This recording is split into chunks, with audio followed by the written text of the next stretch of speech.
Bonjour à toutes et à tous, j'espère que vous allez bien, très bien, car c'est Nasvap pour une nouvelle vidéo. Et là, c'est la partie 2 de la vidéo sur comment réutiliser ces résistances qui sont finies, ces résistances préfaites. Donc j'ai un peu plus de recul et je vais vous en parler justement. Mais également il y a une autre astuce aussi, c'est de prendre des atomiseurs reconstructibles où on peut changer le coton et la résistance à l'intérieur à moindre coût. Donc j'en ai fait une vidéo, elle sera dans la description. C'est aussi pour parler de la petite erreur que j'avais fait avec l'alcool modifié. Éviter l'alcool modifié, c'est pas très bon, c'est pas très sain, on va dire, c'est de l'alcool modifié. Les résistances, je les trouvais pas terribles avec l'alcool modifié. J'ai essayé avec de la vodka qui est pur alcool de grain, même s'il est que à 40%. Bon, ça c'est le premier prix, ça au supermarché à 7 € la grande bouteille. Et avec la vodka, ça marche beaucoup mieux le trempage pour enlever tous les résidus de goût, pour nettoyer un petit peu quoi. J'ai essayé aussi avec le vinaigre, mais avec le vinaigre malheureusement là, j'ai eu les joints qui se sont gonflés, qui se sont déformés. Donc si on le trempe dans le vinaigre, pas longtemps. Ceux qui le font avec le vinaigre en général, ils le font dans un bac à ultrasons. Donc ça accélère le trempage quoi, par les vibrations, ça nettoie bien en profondeur partout. Moi j'avais laissé tremper plusieurs heures, les joints ils avaient soit gonflé, soit éclaté, soit ils se sont déformés, ils sont devenus trop grands et flottaient dans la mare quoi. Il y a le bicarbonate aussi, il me semble, le bicarbonate de soude, beaucoup d'abonnés m'en ont parlé quoi. Donc là je vous montre en rapidité avec la vodka ce que ça donne. Mettez un pouce bleu si vous voulez voir la technique. Et voilà la résistance du TV12 et comme vous pouvez la voir, elle est bien noire quoi. Là je vais essayer à la vodka parce que j'ai eu pas mal de retours à propos de la vodka. 37,5, de l'alcool de grain quoi. Hop là. Déjà rien que je l'ai plongé, regardez déjà les petits résidus. On va laisser comme ça tremper 12 heures et on va passer à l'étape d'après. Et voici la couleur de la vodka maintenant. Ça blanchit. C'est pas encore ça, mais ça a pas mal blanchi quand même. Ensuite, je passe sous l'eau chaude pendant plusieurs minutes. Donc, prendre des gants ou quelque chose pour tenir parce que l'eau brûlante, ça brûle les mains.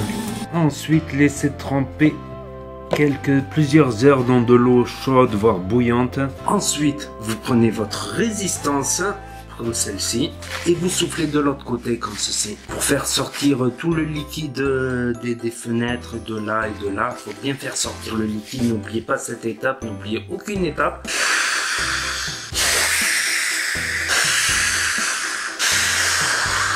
Et ensuite, vous laissez sécher comme ça. Le mieux, c'est quand même de laisser plusieurs jours sécher. Ça, c'est le top. Et vous pouvez voir que ça a bien blanchi, quoi. Et voilà, à 150 watts, avec une résistance rénovée avec cette méthode-là à la vodka. Ça va peu bien, ça va peu bien. J'étais sur des gourmands, il me semble, là-dessus. Là, j'ai mis du guanabana. Aucun goût parasite de l'ancien jus. Avec la vodka, ça a très bien marché pour la pingouin, ça a très bien marché pour certaines résistances. Pour d'autres résistances, ça a un petit peu moins bien marché.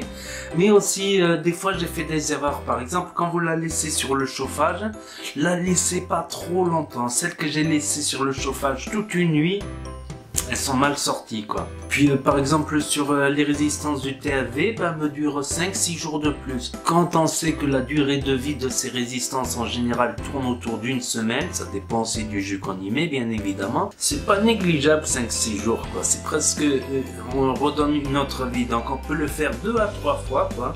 Au bout de la 3e fois, ça commence à devenir trop crade, quoi. Aussi, je voulais dire, faut faire cette technique quand votre résistance commence à sentir le goût de brûler, les premiers coups de brûler. Parfois, quand on sent le premier goût de brûler, on baisse un peu les watts pour faire durer un peu plus longtemps. On gratte un peu quelques heures de vape là-dessus. Mais en faisant ça, on va finir par craquer cramer définitivement la résistance.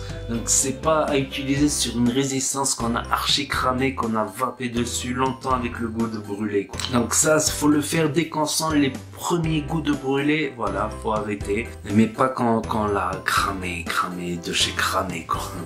Donc il y a aussi quand on oublie des étapes parce qu'on a demandé si on pouvait faire tremper dans l'eau que 10 minutes. Non, faut le laisser tremper dans l'eau longtemps histoire que l'alcool s'enlève bien. Faut bien laisser dans de l'eau chaude, voire faire bouillir un peu d'eau et le mettre dans un petit bol, quoi, dans de l'eau quasiment bouillante. Donc voilà, si on loupe une de ces étapes, le séchage aussi, faut pas que faire brûler la résistance non plus sur le chauffage. Pas oublier l'étape du trempage, l'étape du rinçage, l'étape où on souffle dedans, très important cette étape là. Beaucoup connaissaient déjà cette méthode, beaucoup en sont satisfaits, mais on peut oublier une étape, l'erreur est humaine, que ça peut arriver.